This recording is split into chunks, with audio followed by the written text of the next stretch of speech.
My name is Tom Mustin. I'm the Media Relations Director for the 23rd Judicial District Attorney's Office. Thank you all for being here today. We're here to talk about the arrest of Jorge Campos over the weekend near the border of Mexico, a dangerous convicted child molester.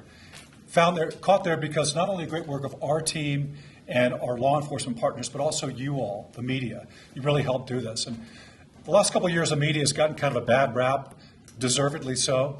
But this is an example here of you all really stepping up with timely information, putting it out, and helping capture a dangerous person. So we want to thank you and to show everyone the partnership between all of us can really work. So this is about you all today. And with that, let's introduce District Attorney George Brockler.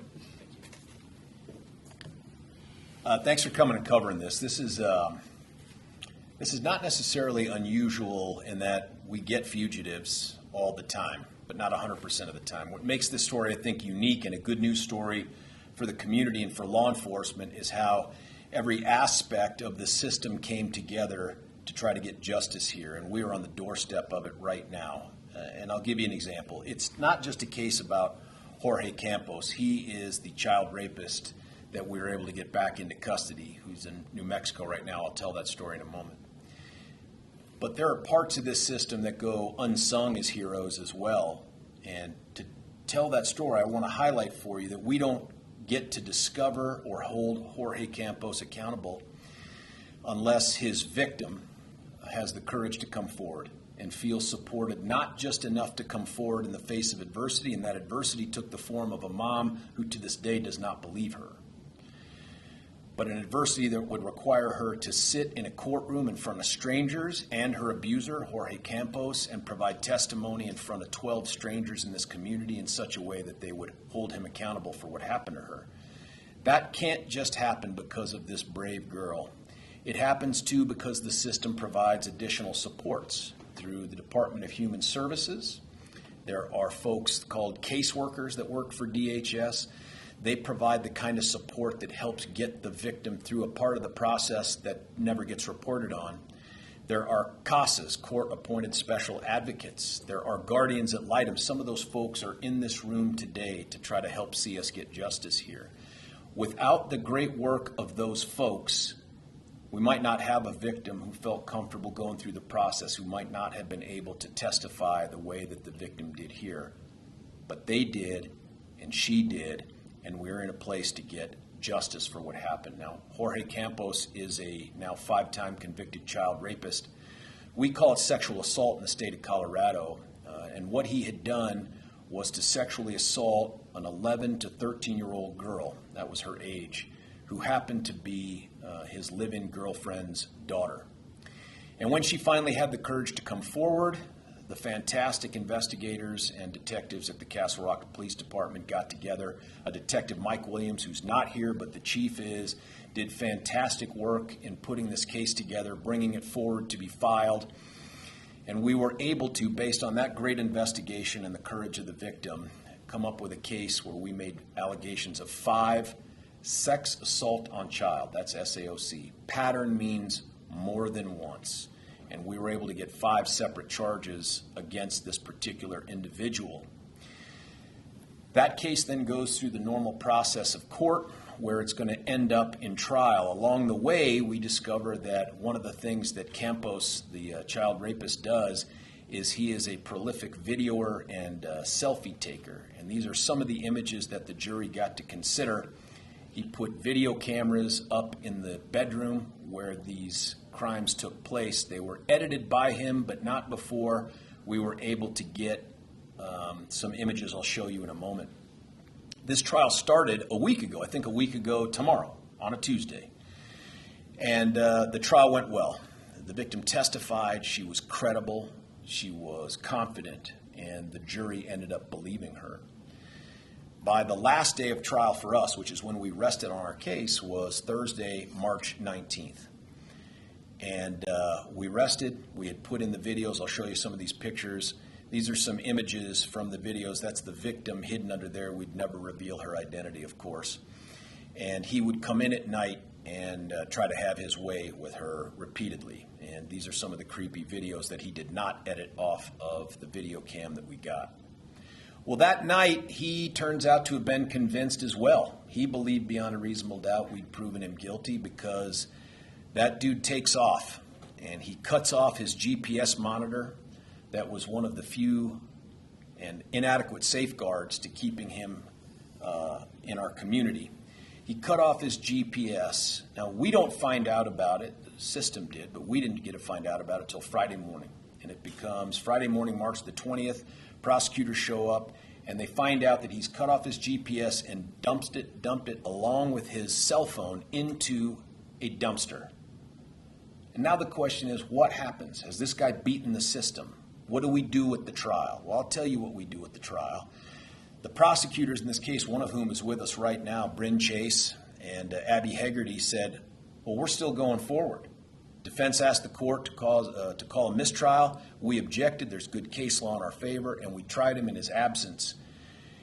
And the jury ended up finding him guilty of every single count against him. But now what? How do we bring this guy to justice? Finding him guilty doesn't matter if he can't taste the justice that he has earned. So it now takes the efforts of all of these organizations that are in here that you can see up on the screen here.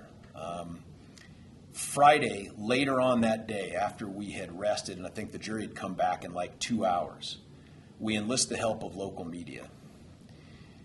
That's not something that we normally do while something is in progress, but we did it here, and I have to tell you, local media, all of these stations and all of these news outlets played a role in pushing this information out, and this turns out to be a critical part of how we bring this guy to justice.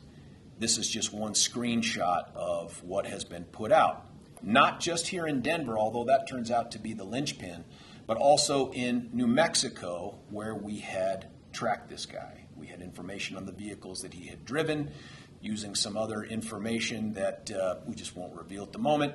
We were able to track him down so that on Saturday, we know he's in New Mexico. We think he's at a motel. By the time law enforcement tries to execute warrants on that motel, he's in the wind again. And get this, just a regular member of the public thinks they see this guy, like on a bus. And they call it in. And while we've had the U.S. Marshal's Office killing it overnight, along with DCSO embedded deputy with the U.S. Marshal's Office, killing it, tracking this guy down. When that information comes in, by Saturday evening, we're in a position to act on this thing. This is that Palomino motel that we had missed him at. This is the path that he was taking to try to get to Mexico. And you ask why he's trying to get to Mexico, because he doesn't want to go to prison for the rest of his life, and he wants to go down there to the country where he's a citizen. And he's about 25 minutes from the border. And this Good Samaritan tip results in all the good guys convening on this gas station where a bus filled with people going to Mexico, including this guy, and they grab him up. If it wasn't for Castle Rock and the fantastic case they put together in their efforts, Douglas County and their efforts, especially putting someone in with the U.S. Marshal's Office who worked throughout the night to track this guy down, to generate warrants, to do all the special magical things that the U.S. Marshal's Office can do to try to find people, I don't think we're in a position to get him when we get that great tip. But we do. And so now the question is, what now? I think this guy had to waive his extradition as part of the bond that he got. He is going to be brought back here. It's just a matter of how and the timing. What he faces are 5 counts of sexual assault on a child pattern. And what that means is each of those charges carries 8 to 24 years to life in prison. And if that seems like wait a minute, why isn't it just 8 to 24? Because on sexual assault charges, there's something called indeterminate sentencing, where you could serve up to life. And what that means for this guy is the sentencing range that he will face when he comes back here, and he is going to come back here, will be 8 to 120 years to life.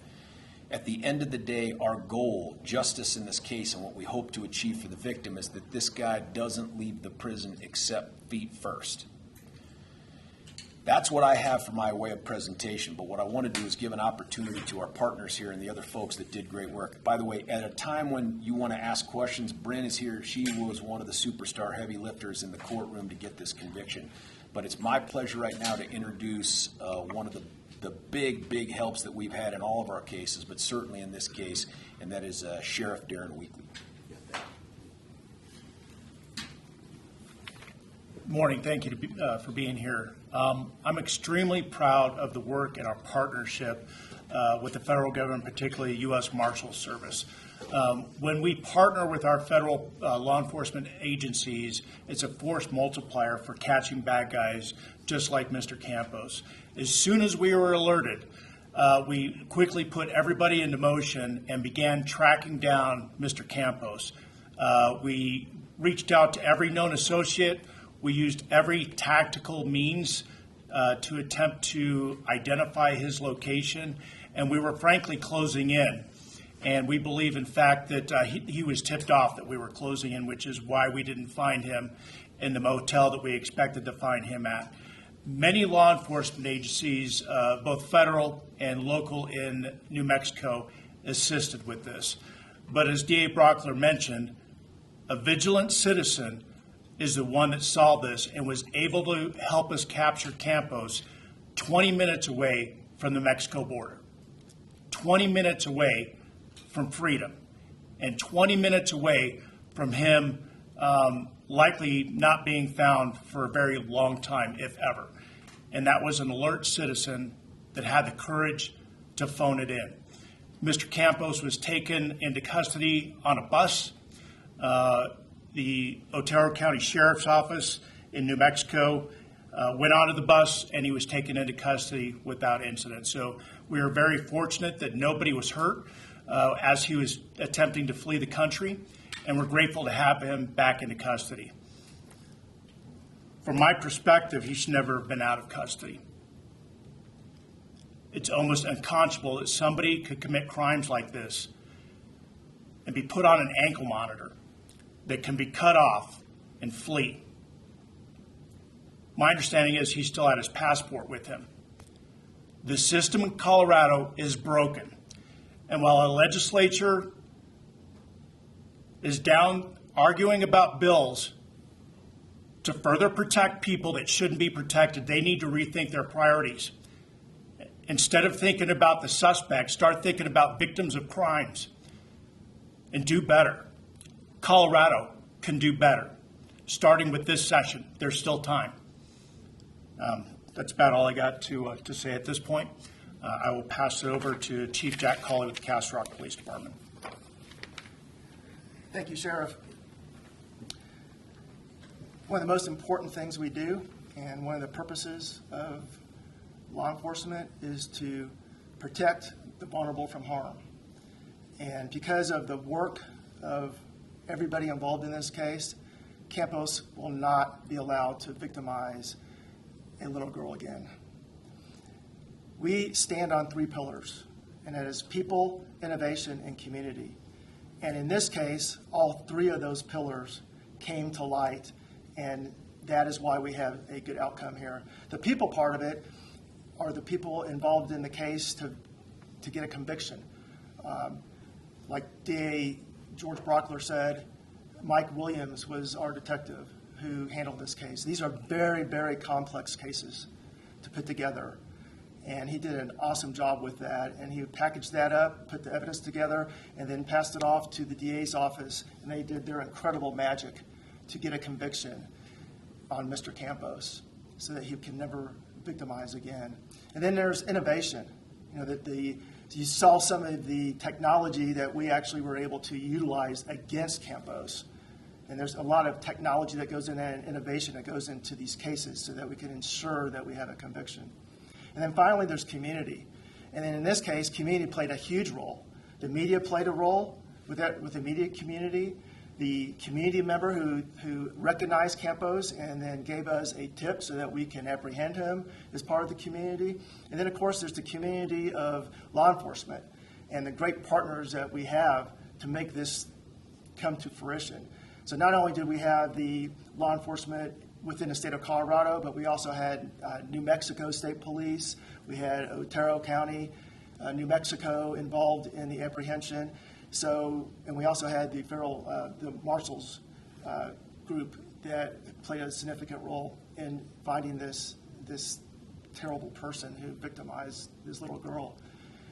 When you put all those together, and we can have the outcome that we do, I think we can all be proud of everybody that worked on this case. So that was really what I wanted to say, is to thank you to everybody that had a piece to ensure that Campos is going to be put behind bars for a very, very long time.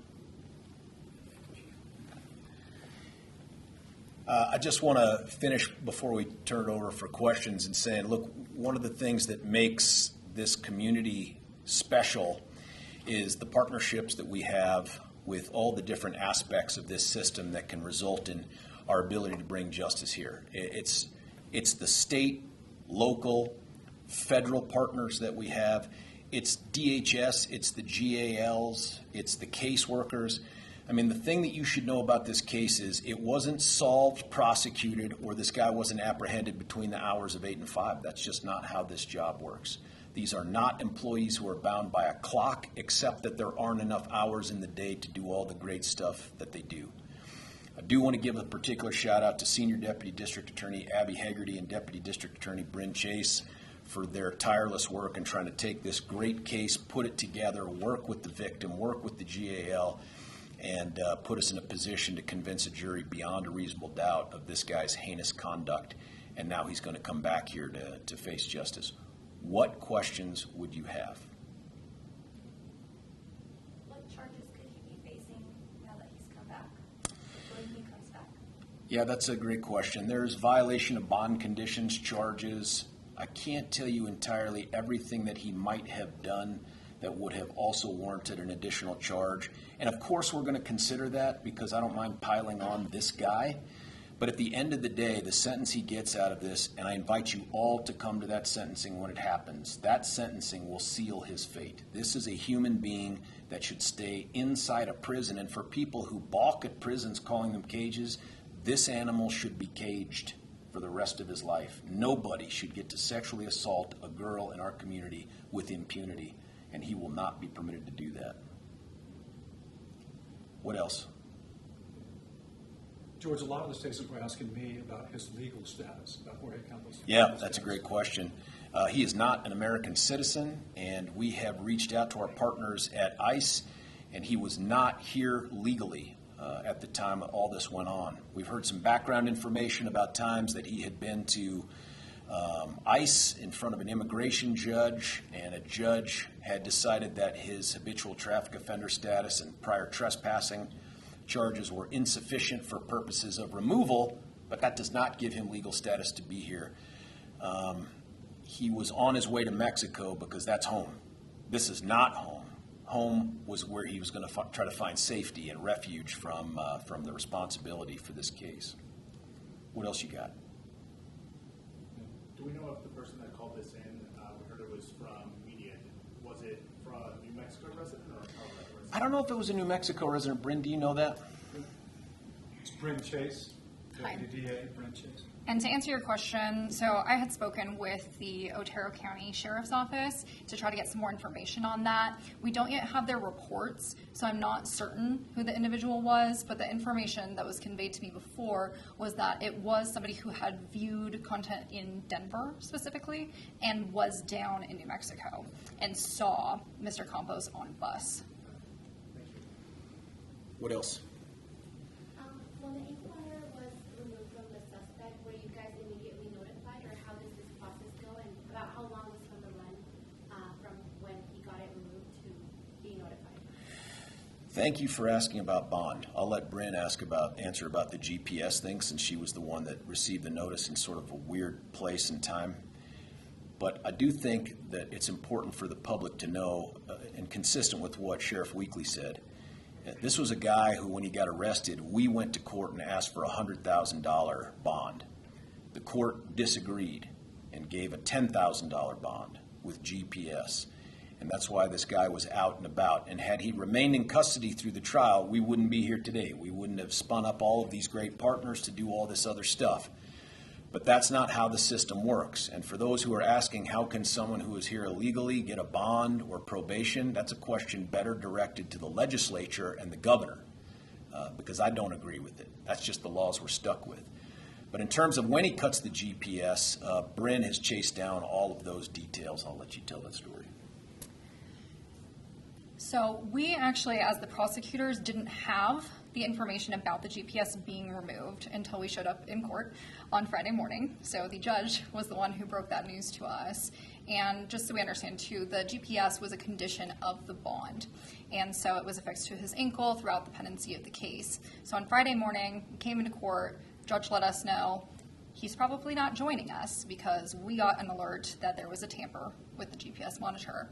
And so come to find out, as we sort of run around and try to figure out who has information about what, the tamper happened around 11 p.m. is our understanding, and the GPS unit was ultimately, as we investigated further, found in a dumpster along with Mr. Campos' cell phone. So, as I said, we had no information about that and were able to determine later, but it just speaks to some of these issues that we have with not having immediate notification about GPS monitors. If these are devices that are supposed to keep people safe in the community when somebody's out on bond, yet us as the prosecutors and our law enforcement partners have no idea that somebody has tampered with a GPS monitor in the middle of the night, it's hard to say that that GPS monitor is doing its job, keeping the community safe. Can I also say, the other part of this story that I hope gets out to the public is this, and this is for anyone who's in a situation right now, or maybe they'll find themselves in a situation in the future where they're the victim of a crime. And it doesn't have to be a sex assault crime, but those are some of the thorniest. Come forward. We will take you seriously. You will be supported, and we will seek justice under the law for the person that wronged you. That's the other part of this story, too. I don't know what happens in other jurisdictions if this guy skips town in the middle of trial. I don't know if they keep going with the trial, and I don't know if they put forth the effort that all of these great folks have done to try to get this person. But here in Douglas County, you are going to get justice. So victims, come forward. Tell your story. We'll take you seriously, and then we're going to go get the bad guys. What else? What other questions might you have? So just to be clear, the GPS tampering doesn't immediately notify law enforcement because it was a condition of the bond? Or? GPS monitoring is in place by pretrial services. They're not law enforcement. Pretrial services gets the notification, then they notify law enforcement, and then for whatever reason, we don't get notified, apparently till we show up the next morning in trial. The judge should never, ever, never be the first person to let us know that some dude is in the wind. That is a failure of this system. And there may have been some others before that, but that one is frustrating. We're going to get that one fixed. What else? Anything else? Sirs, ma'am? Nothing? Nothing? Well, listen, I'll hang around here. Brent will hang around. Maybe Abby can show up and hang around too if you have any additional questions. Otherwise, I just want to thank again all of our partners, Douglas County, Castle Rock, Superstars, U.S. Marshals, and down in New Mexico. Thank God those guys acted quickly on that information that they got as well, and we're going to bring it back. The next time we see you guys, my hope is it's in court for a sentencing of this guy. Thank you.